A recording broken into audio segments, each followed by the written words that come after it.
Hey, what's going on YouTube? It's your man Soul here. I want to welcome everyone back to the channel. Hope everyone out there staying safe as they possibly can. And in today's video, I thought it'd be cool to make a little bit of a funner video paying my respects to raiding, but not just the more grandiose raids like ICC or Old War or whatever. I'm talking about the smaller raids, the raids that help us build up the skill and the gear level to get to those raids. I feel like a lot of those raids get overlooked, so in today's video you're going to look at Soul's top 5 shorter raids of World of Warcraft. Let's jump in. And to kick things off, we have Gruul's Lair. Gruul's Lair was released with the Burning Crusade X-Pack, and even though his official title was the Dragon Killer, he was also known as the Pug Killer as well for good reason. Gruul had a notorious mechanic called Shatter that could quickly wipe your raid if you weren't careful.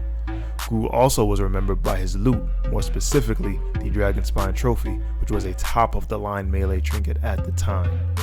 Blizzard liked Gruul so much that they brought him back in the Warlords of Draenor raid Blackrock Foundry as Gruul the Subjugated, along with his Dragonspine Trophy. Now, even though this Dragonspine Trophy was for agility users only, and this Gruul wasn't as notorious as the old one, it still was pretty cool to see Gruul come back and see Blizzard pay homage to him. So I'm happy they did it, and Gruul will be fondly remembered, or maybe not so fondly if you were dying to Shatter. At number 4, we have Obsidian Sanctum, and I have very fond memories of OS 10 and 25 man. For those a little confused, during early Wrath, there were only 2 separate lockouts, 10 and 25. There was no heroic or normal difficulty interface for raiding until 3.2, so you could do your favorite raids 2 times in the same week. The reason why I liked OS is because while it only had one boss, Saltharion, around his platform there were 3 mini bosses.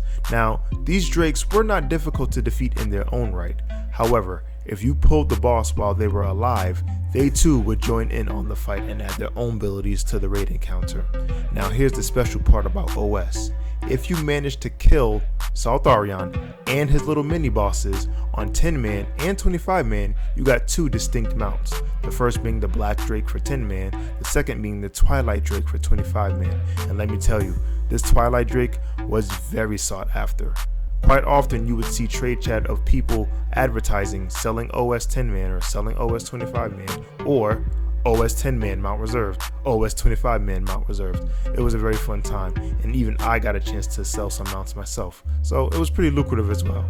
All in all, good memories about OS, and it will live fondly in my memories. Third on the list goes to Ruby Sanctum. In the same vein as OS, Ruby Sanctum had 3 mini bosses with 1 main boss. Now, Ruby Sanctum did not have any mount drops, but it did get released at an interesting time. Ruby Sanctum was released on June 22, 2010 in patch 3.35. This was almost 5 months after the last wing of ICC opened up, allowing players to encounter Sindragosa and the Lich King, making Ruby Sanctum effectively the first filler raid we would see as players. Ruby Sanctum also had some pretty decent gear for a filler raid.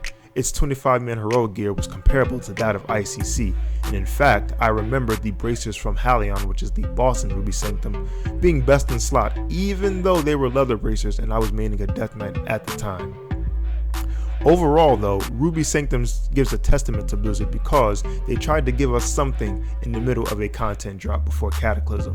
ICC released December 9, 2009. Cataclysm released December 7, 2010, so without Ruby Sanctum, we would have had a full year of the same raid, and that could only do horrible things to their subscription base. So I commend Blizzard for making the attempt and giving us a great raid in the process.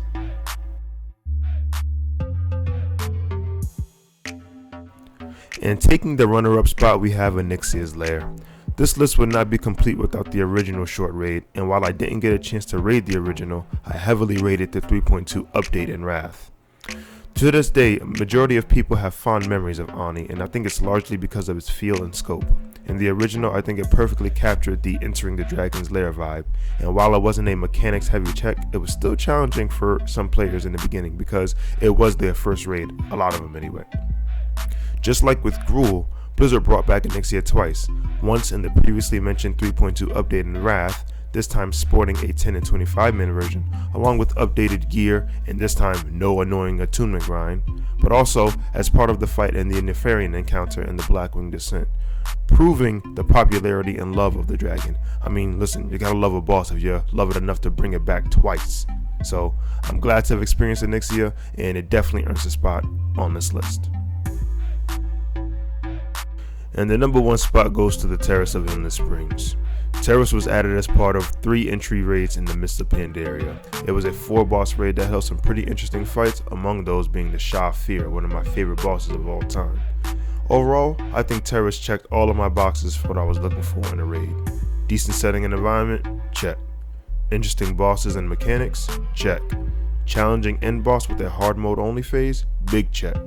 Terrace also introduced us to the short-lived Shah Touch weapons, which was part of the MOP legendary system. I didn't really like those too much, but they were cool to have at the time, I guess. Terrace had the full package in it for only having 4 bosses, and it didn't take too long to complete unless you were working on Heroic Shah Fear, which had one of the coolest titles at the time given, if you managed to kill it, the Fearless. In recent times, Mist of Pandaria often gets overlooked for whatever reason when we're talking about good X-Packs, and I think that's blasphemous. Mob had a lot to offer, including one of the best short raids of all time, standing until this day. Well guys, that's it for the video. If you enjoyed this video, please give it a big thumbs up, as your support helps greatly and is more appreciated than you can possibly imagine. And if you think there's something I missed from my list, put it in the comments below and I'll check it out. Also, if you want to see more content from me, hey, consider giving me a subscribe. Come join the Soul Wave and you'll get access to more great content coming up in the near future. But that's all I got for today. Once again, I've been Soul, you've been great, and I'm out. Peace.